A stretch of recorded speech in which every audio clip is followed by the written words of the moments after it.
What are the main challenges today regarding productivity on a personal level, but also for the teams? It's interesting, going from work from office to work from home during the pandemic and then coming back. People were really coming back to, even in a hybrid manner, was very difficult. I find out with my clients because a lot of them got used to it. They love the freedom of working from home, and now they're being forced sometimes to come back to the office, whether it's in hybrid or full time. And the management is I guess that's the key. Sometimes some managers and some companies don't think anybody can be productive from home, but they really can. It just might be a style thing. Some people really are good at it. So some of the things I find, there's just people are just really not wanting to do the commute again. They don't want to leave their children or their pets or what have you, or they don't want to be told where to be and what to be. And there's also there's not a very good clarity in their roles at this point as well. There's a lot of overlap, and some things are just falling through the cracks as well. So it's just very frustrating for some folks. Well, I would say for me personally, when I first started working remotely, I think the main challenge was trying to find a dedicated workstation, a dedicated workspace. Because, as you know, working from the couch or working from the kitchen table wouldn't just fit.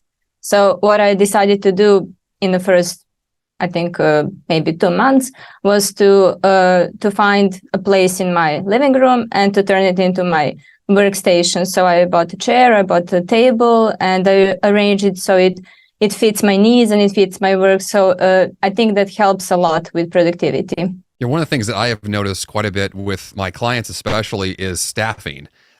Staffing's been a challenge. And so if someone had a large workload before the pandemic, it only got bigger and more complicated, and they had to take over multiple roles. And so then they found themselves asking, well, how do I get all of this done regardless of where I work, whether it's at home, at the office, at a coffee shop? The workload seems to be increasing and the staffing challenges aren't going anywhere. And so one of the biggest issues that I've seen very clearly is that we're trying to figure out how to manage the work we have on our plate, the additional work that shows up, how to get those things done regardless of your location, and then asking that question, well, is this even sustainable long term? And one thing I've seen that only makes sense, at least from my perspective, is the amount of work has to be decreased. Being productive from home is definitely possible. I've done it myself for many years prior to the pandemic. I know that I personally get more done working from home than from an office. Not everyone functions that way, but the amount of work is still an issue. And so if you can reduce the amount of work, have a manageable workload, and find the best place that works for you and for your team, all of this is possible. Like, there is a solution in all of this, but the bigger issues of staffing shortages and overworked, burned out employees, that doesn't work long term. When we talk about burnout, what can a person do internally to lighten the workload? Is there something that we can do to channel the stress? What Jeff just said is so true. You can only put 5 pounds into a 5-pound bag, and it seems like we're trying to cram 20 pounds into a 5-pound bag these days. There's so much work to be done. And so one of the first things that you need to do, in my opinion, is to really recognize what it is you're doing. And because of the lack of people in the workforce, or people are just hiring bodies and not always competent bodies to do the certain things because they're newer and they don't have the competency yet, you have to just sort of figure out what it is that you're doing that somebody else can be doing, and reducing the desire to be a perfectionist because I'm the only one that can do it is not going to fly forever because you can't keep piling it on. So just figuring out what does not need to be done, what somebody else can be doing, and investing some time in teaching somebody else or training somebody else to do it, so that because everybody says, I can do it, or it takes me longer to train them. Yeah, but it's an hour to train them that saves you hundreds of hours later, or just keep doing it yourself. So you have to really come to the fact that you need to declutter your plate and move things around so that you are not so bogged down and overwhelmed. So that's the first step. What I also wanted to add is, I think that we need to set priorities. We need to have clear priorities on what is important right now, what has to be done right now within the teams, within organizations, because not everything is always important, but they assume sometimes that it is. So we have a lot of employees who are burnt out, who are overwhelmed with work, and I think it doesn't have to be that way. So it all comes down to setting priorities. Yeah, along those same lines, I know what I've seen is a lot of employees are doing what amounts to busy work. They're doing things they've done before, but they, despite the increase in work, have not had a chance to purge or completely eliminate the work that actually does not ever have to get done. I find that to be frustrating because you look at a lot of people who are burned out, what I see for a lack of rational thinking. We're not really analyzing what are we doing here. We just continue to push and work harder and put in more hours and do overtime, which only leads to the inevitable of people being too stressed out. And then the staffing shortages get more intense because people leave the jobs they can't handle. And so, yeah, I do feel like a solution to this oftentimes is just take the workload that's there and cut whatever you can. I did this in the past with a job that I had where I talked to my boss about it. We found a workable solution, and there was a conversation there that had to happen, but it was really helpful and it allowed me to continue my job. Without that conversation, I was headed out the door. Like I'd be quitting. And so I know that that's the case for a lot of people. So with those conversations, you talk to your employer, you talk to your team, and you find like, what can we literally just stop doing altogether? And that's an amazing stress reliever right there to say this task is off my plate and now I can go do the thing that actually matters. There's even an exercise that you can do as a team. You were asking on the personal level about how you can make this go away or to fix it. But as a team, you can also sit down and do a stop, start, and continue exercise, which is something very valuable, where you just make 3 columns on a whiteboard or something, and things you need to stop doing as a team, things you need to start doing, and things you need to continue doing. And as you look at that list, you can start to just pick one thing at a time. You don't have to do it all at once, but it kind of categorizes the things in a clear list. And, Ivana was talking about prioritizing, and they have to have clarity around those priorities. And if you don't, it just, like Jeff said, you're just chasing your tail all day long and you just keep doing things that don't need to be done. And people get frustrated and then they exit. And then you've lost all the time you've invested. So it really is, it's a leadership issue at times also, because the leadership doesn't always see the lower tasks that are being done, or the people that of the company. They don't really pay attention, and the frustration just builds and builds. So that's an exercise I love to do. I do it with boards of directors. Stop, start, and continue. It really reveals a lot of great information pretty quickly. Having in mind that a lot of people still work remotely, would you say that technology impacts negatively or positively on their work?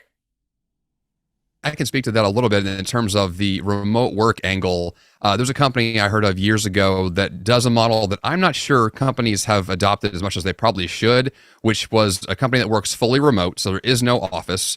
So all the employees are on their own with their time. But what the management decided to do was the morning hours for the company are solo hours only. So you work on your own projects, your own tasks, and you're totally focused for that time. And then all the teamwork activities in the afternoons. What that allowed them to do was to say that if you are an overworked employee who gets too many distractions, too many text messages and emails and all these extra things that just layer on in the day, you have guaranteed time every day to do your thing. And then in the afternoon, you can get busy with the team and talk and communicate and collaborate, but the separate set of time. And I find that if that were to be implemented it's not possible for every company and every employee, but as much as possible, could you guarantee focused time for those who are epically distracted by their own team or their own work, and they have that time to actually focus? The amount of quality and quantity that's produced is incredible if you actually can focus. I find that to be the biggest challenge, and remotely, you can focus even better because there are no people around you. Theoretically, you're by yourself in your house or wherever you are. You could shut off the world, do your thing really well, and then later on, you bring in the team. That's a really good idea. I like that, the morning and afternoon separation. I work with only financial advisors firms, so there's a lot of, they call it the tech stack, and it's all over the place. And one of the things that I know is that it helps if the folks who are supposed to use it get training on it, because a lot of times they're given all new technology, sometimes without any explanation as to why or how it's going to enhance, and how to use it is, of course, key. And when we do add technology, you want to make sure that it's added to help and not to hinder, because if it's not going to synchronize with what you're currently using, it just becomes another mess. And then people don't use it. And if you have a really good technology tech stack, you basically need to make it so that they all talk to each other and that everybody uses it, or it's useless. Because if 8 people are using it and 10 aren't, that's not really a good process or system. So just getting the right training and making sure that the tech adds on. I've seen clients of mine, through the pandemic, they added so many new layers of technology. I guess they had nothing else to do, maybe, I don't know. And so they just kept adding it, and people were just getting so frustrated, and to the point where some left. So you have to be very thoughtful about it. I agree with Patty on this one. And I think that technology is amazing. Apps are amazing. Using app is effective, of course, but we need to limit that to several apps that the whole team uses, that the whole company uses. And I think that communication is crucial here. We need to communicate effectively and timely with people, but at the same time, we shouldn't expect our colleagues, if they haven't responded for, I don't know, 10 or 15 minutes, I think that's totally okay, because we also need to have time for ourselves, time to spend on some deep work, to engage in deep work, and to focus on our important tasks, and of course, respond as soon as we can. The trend of quiet quitting started recently. What are the main internal and external factors that started this trend? For example, if we are used to working remotely and we are forced to go back to the office, would that be one of the reasons for quitting? Well, yes, maybe that's part of it. I mean, not all people would like to return to the office after working for so long remotely and from home, because we have all those obstacles that come with working from the office, such as commuting and other factors. But maybe that also has something to do with what Jeff mentioned earlier about the workload that keeps getting bigger and bigger, and but the team stayed the same. The number of team members stayed the same. So we need to also reevaluate the work itself and the tasks, so that we can better organize it. And also, I think it's important to check with employees and see whether they would love to return to the office, and whether it's necessary, because sometimes it's not even necessary. If you can organize your work from home, and if you can organize it remotely, so that team members work from wherever they want to, I think it's not even necessary to go back to the office. Yeah, it's interesting. One of the things that I saw a humongous uptick in is we do a lot of DISC training, which is the behavior styles, because it has a lot to do with productivity and communication, especially. And during the pandemic, so many people were feeling like they weren't getting any communication, or if they were, it was not directed toward them. It was more like how upper management or the ownership wanted it to be, and not really taking into consideration different styles. Because there are certain styles that like to work from home and some that do not. It's not the only breakdown factor, but understanding how people think and how they behave and how to approach them can really add a lot to the retention of people and to them feeling valued. Everybody wants to be heard and they want to be understood. And if you're not doing either of those, people get very frustrated, and they're forced to come back to the office, and they don't really, and it's not because they're being stubborn. It's because they feel like they're more productive from home. I will grant you that some people believe they're more productive from home, and they're not. And that there are those out there, and there are people that try to hide, and that's not who we're talking about. We're talking about those who really prefer a certain way of working. And if the owners don't see that or don't believe that, they don't think that anybody can be productive from home because they can't, then they're just projecting, and it really becomes a conflict. So learning how to understand other behaviors, and then not bending toward everybody. Everybody can't have their own way, but just at least understanding and hearing that, and then maybe compromising in some way, can really make productivity soar. Because I'm sure everybody on this call has seen people who really, when you cater to somebody, you get so much more productivity from them. And if you ignore that, people feel unvalued, and it's not a good place to work. The morale drops and everything else happens. So I think one of the things I've seen with, at least with quiet quitting, if I understand it correctly, is that basically employees are doing the bare minimum to not get fired. And if that's the case, I kind of have to ask the question, are they doing their job more efficiently? Like, are they letting go of things that don't actually matter? So it's possibly a productivity lesson to be learned. If the employee has not been fired, they're still around, they're doing less work and they're still there, that they might be actually doing their job fewer hours a week, maintaining their stress a little better, and the company is still okay. Like, that's maybe not the case all the time, but there could be something to be pulled from that to say, like, maybe there is an efficiency angle here to say, if our employees are burned out, we need to address it. But also, if they're doing less and they're doing their job well, let's go and figure out a way to maintain that long term. Because once again, I feel like the workload angle is a huge part of the why employees are burned out. Of course, yes, they prefer to work from home probably, but if the quantity of work is still there and it's still too large, they're still burned out regardless of where they work. And so if we can get that thing knocked down, they're going to be happier just on the basis that they're not too stressed out. When we talk about quiet quitting and fighting against hustle culture, would you say that this is maybe a generational thing? I think it's the value for value. And in the older generations, and I'm just saying that just because that's what we were just indicating, is the older generations saw time for money, and more time you put in, the more money you made. And even if say a Gen Z, I'm not picking on generations, just using it as an example, but if they can do things more efficiently, then maybe they need to be given more work. But God forbid, they're finding balance, which is what everybody really wants. And they watch their parents sort of burn out into like a puff of smoke, and so they're saying, I don't want that. And it's so contra-culture. That's not how we think. That's not how we're all wired. It's like you go in, you put your time in, and you work hard and work as many hours as you can. But they don't want to be I don't want to say abused, but they don't want to be overused. And I'm not saying I agree with it. I'm just saying that seems to be the angle that it's going. It's just, I'm going to give you the hours you pay me for, and not a second more. And that doesn't sound like a bad thing, as long as you're actually doing the work you're supposed to be doing during the hours you're supposed to be doing it.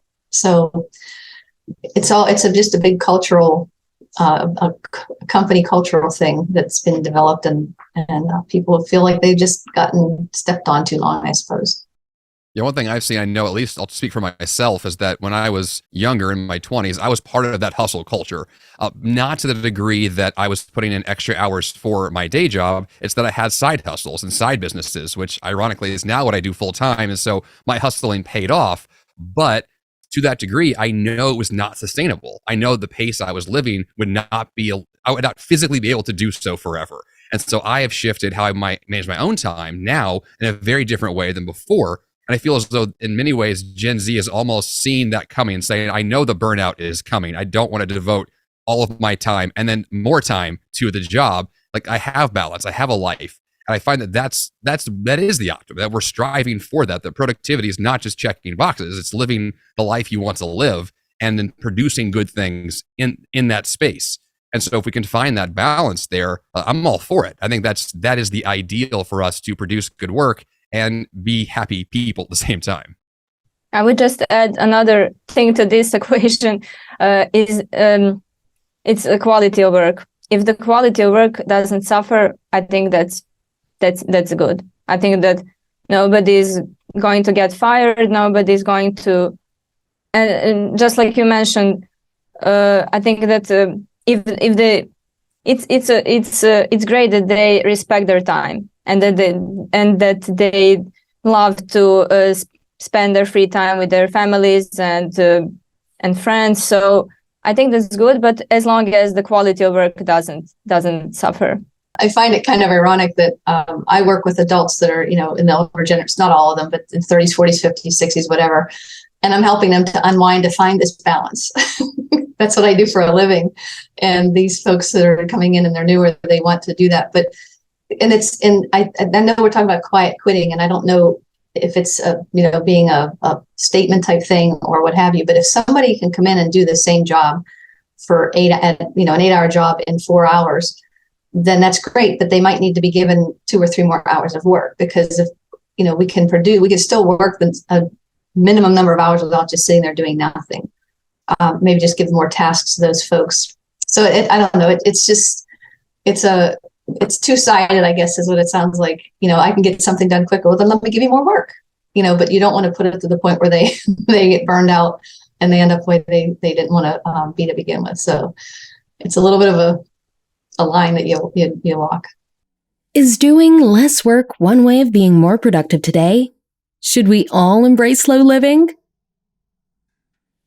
One thing that I have seen, I have a few friends who gave up their smartphones and they bought dumb phones. So they have no connection to the world. They're not using Facebook and Instagram in their work days or even in their personal time on their phone. They may do so on their computer, but they're trying to find that balance between, if I am going to disconnect from work, can I do so in a way that allows me to actually disconnect? Because if you spend all day on the computer connected to your coworkers and then all evening connected online to your friends and social networks, you are in a sense never stopping. It's this constant digital ping all the time, which doesn't lead to actually having the downtime be the efficient, refreshing downtime you're looking for.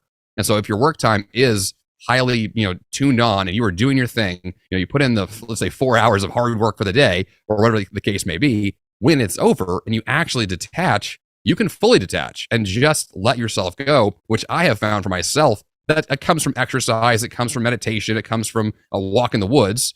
But then when I come back to the office, back to my work, I am actually refreshed. I am actually ready to begin again. And without that refreshing time, that slow drip of always being pulled to do more, it never really goes away. And so I find you may end up with people who are they never get the sense to turn it all off. And without that ability, you may just find yourself overwhelmed. Even if the workload itself isn't too much, you're just on too much. And I feel like that needs to change if the goal here is that sense of balance. But I would like to add something. One thing we can do about it is just turn off any appliances related to our work once we are done with our work. And I think that works totally fine. So if you're done with your job, go outside, enjoy your day, go to the woods, go wherever you want to, just enjoy that free time. And I think it's a bit extreme to turn off all your technology or all your devices, but of course it works for some people. Some people need to have that kind of digital detox. I had mentioned earlier that I work with financial advisors, so my next comment is not applicable to the world at large, but I try to tell my clients, you don't deliver insulin.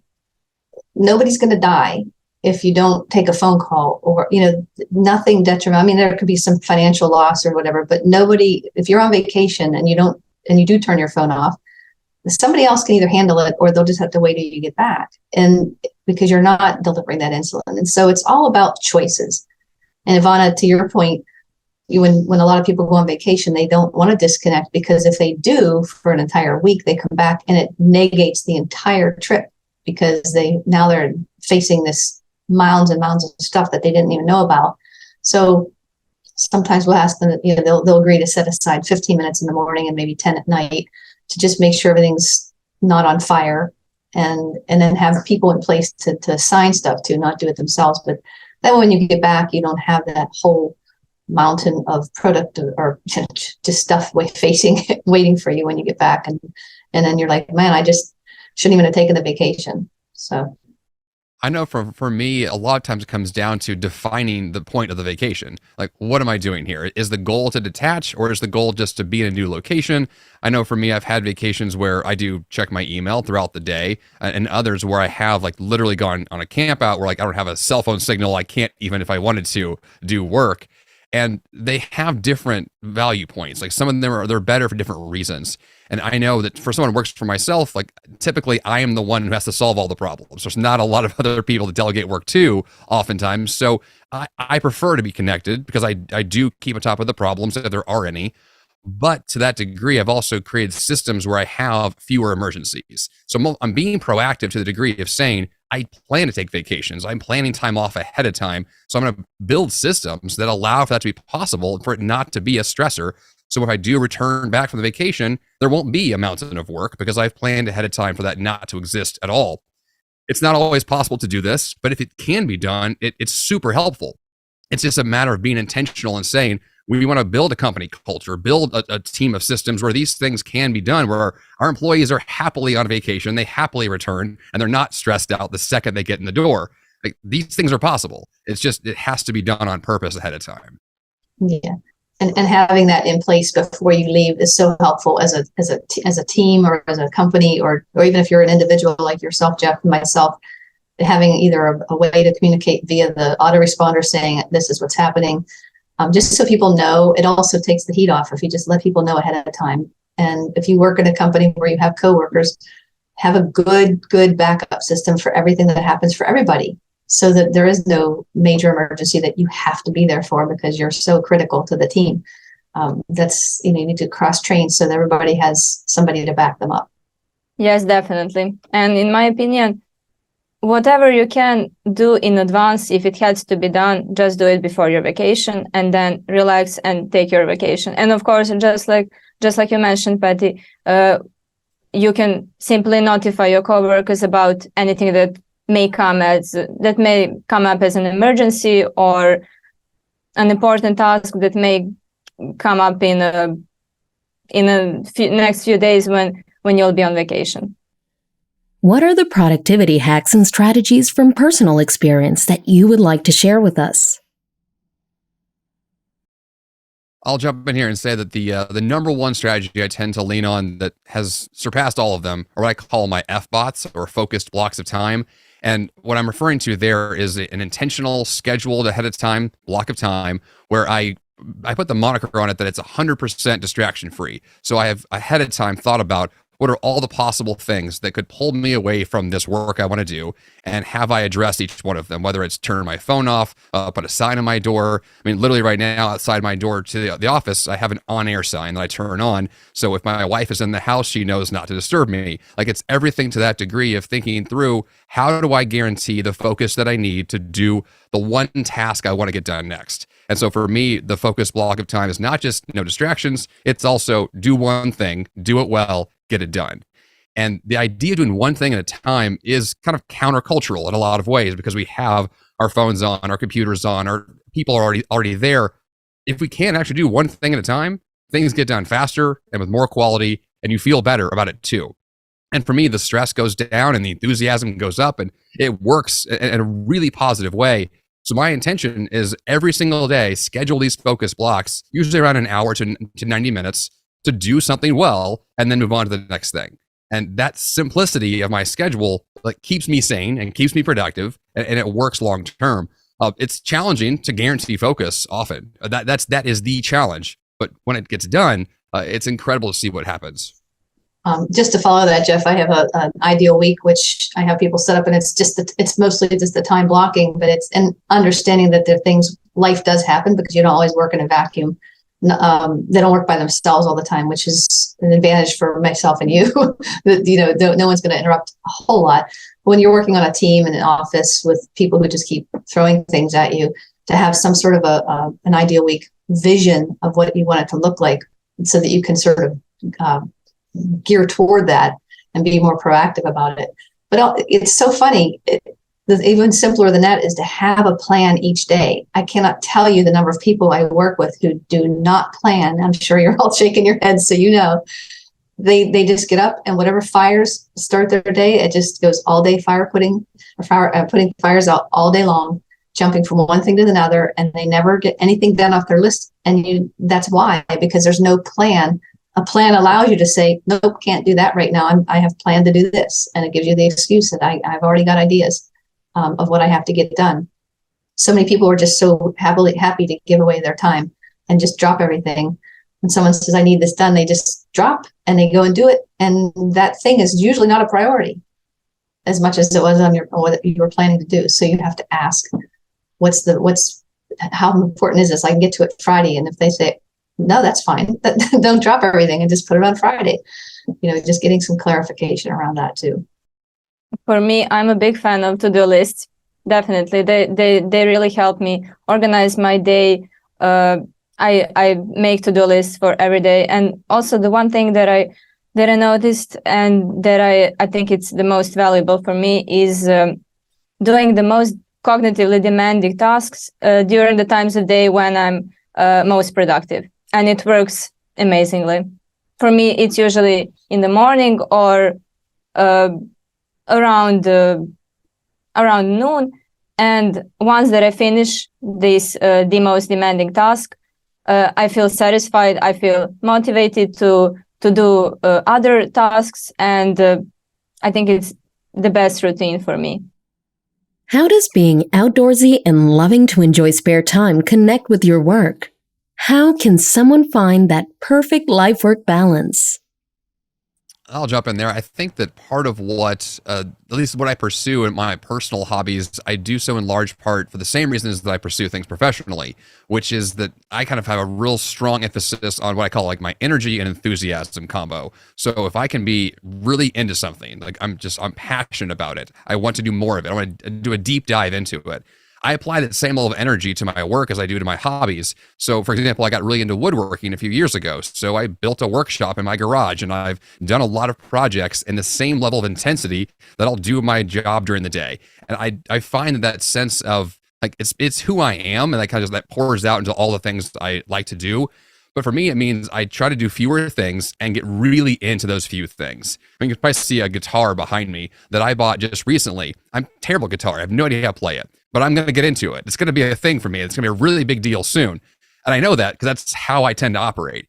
And so I know that if I can squeeze more value out of my life, it comes from choosing a few things and doing those few things really, really well. Well, Jeff, I can tell you how to learn guitar. Right behind me is mine. I just picked it up on January 1st of 2021 and have played it in front of many people already. So I'll show you how to do that. There's a good app for that. As far as what I do is I have people set up an ideal week. That's not everything I do is very organic with my clients, but it happens to be one of the more popular tools that I use is my ideal week. And so I have my own. And we, as a team here at Productivity Uncorked, we only coach clients on Tuesday, Wednesday, and Thursday. And you know what that does? It leaves Monday and Friday available for doing a lot of things that you want to do and getting that life balance. And if something comes up midweek that are on a Tuesday or Wednesday, you can move clients to those 2 other days as well. So there's a lot of flexibility. It's very intense on Tuesday, Wednesday, Thursday typically. And it gives us a lot of flexibility for travel and doing things that we like to do, like going kayaking and fishing and hiking and all the good outdoor stuff that you can't do in Pittsburgh all year round, but we try. But yeah, so just living what you actually teach people to do, it really makes it a lot easier because you're actually living proof of what you have, what you do and how that it works. In my opinion, what we do in our free time definitely impacts our productivity and our work time. So if I get a few hours of rest the day before, the following day I'll be much more productive and much more ready to get the day going, to finish all my tasks. So I think the work-life balance is truly important, no matter what you do and no matter what type of job you do. Thank you so much for having us. I appreciate it. Yeah, thank you. Definitely. Thank you. It's been a pleasure.